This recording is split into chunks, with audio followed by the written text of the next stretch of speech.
Et lorsque Jumbo finit son job, le jackpot se présente. Tout le minerai est à découvert, bien scellé avec des grillages. C'est donc après dynamitage que le minerai est transporté à l'usine avec des dampeurs pour en extraire l'or. Là c'est vraiment là. Waouh. Oui. Tout ça c'est l'or. Ce n'est pas divisé ici. Voilà, il y a l'or qui reste ici. On va venir voir tout ça après. Ça reste sur le mur. C'est pour ça qu'on est là comme ça, l'or. Voilà, c'est ça. C'est du poil fait. À chaque 17 mètres dans ce trou, il y a une galerie et des accès. Des endroits qui permettent justement aux dampeurs et autres engins lourds d'effectuer des dépassements car la voie est à sens unique. Ici, nous faisons une halte pour découvrir cette chambre de refuge. Une chambre qui donnait de l'espoir lorsque la mine de zinc de Percoa était submergée. On se souvient encore, il y en a plusieurs dans cette mine.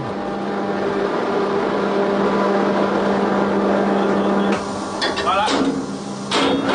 C'est comme ça. Après le on dit Repichamba. Il y avait espoir de retrouver les survivants. C'est la chambre de refuge comme ça. À près d'1 kilomètre sous terre, il y a presque toutes les commodités pour l'ensemble des travailleurs.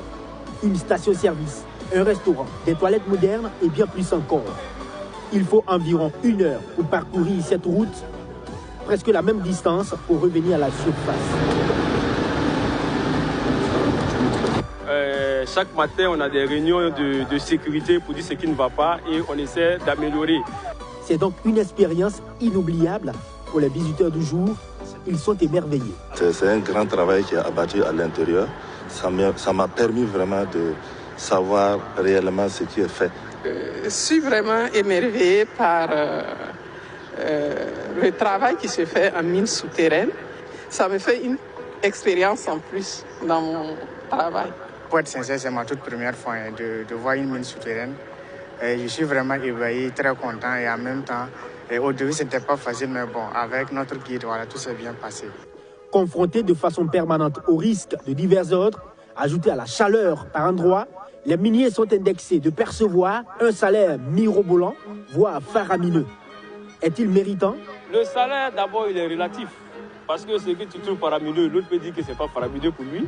Parce que pour le même poste, effectué par un local et un expatrié, ce n'est pas le même salaire.